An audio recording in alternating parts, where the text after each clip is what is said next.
Začala jsem mluvit v jednom roce, ale v té době už jsem se nezastavila. Je mi 19 let, studuju gymnázium a už jako malá jsem chtěla vidět víc, ve škole jsem moc ptala a zkoušela nové věci.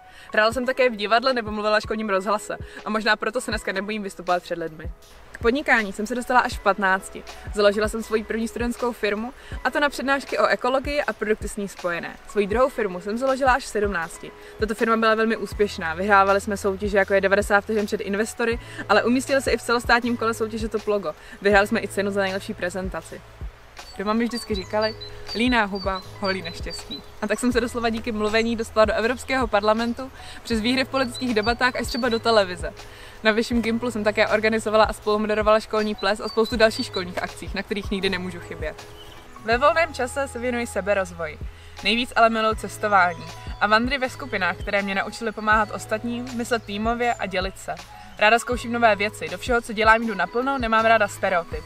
Miluju výzvy, mám velké množství nápadů a těším se i na nápady ostatních. Vím, že se mám stále co učit a věřím, že praxí a od ostatních se to naučím nejlépe.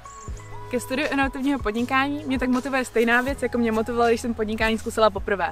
A to pocit, že můžu něco změnit, vytvořit něco vlastního, úplně nového, protože úspěch záleží jenom na mě a týmu, kterého jsem součástí. Těším se, až každý den budu pracovat se stejně nadšenými a inspirujícími lidmi. Jmenuji se Anastázie Zvoníková a tohle jsem já. Doufám, že brzo poznám i vás.